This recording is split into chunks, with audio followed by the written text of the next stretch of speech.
ત્યારે અર્જુનજી મહારાજ કહે છે કે પ્રભુ, મને એ ન સમજાયું કે ભીષ્મ પિતામહ બાણશૈયા ઉપર શયન કરી રહ્યા છે તો હજી સુધી એનું મૃત્યુ કેમ નથી આવ્યું?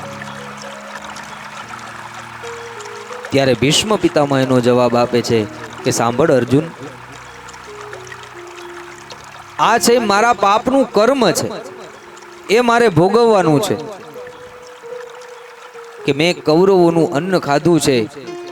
જ્યારે એ દ્રૌપદી એ ભર સભાની અંદર દુશાસન જ્યારે એના વસ્ત્ર હરણ કરતો હતો ત્યારે મેં દ્રશ્ય જોયું, એ મારાથી પાપ થયું. ત્યારે હું કાંઈ બોલી ન શક્યો.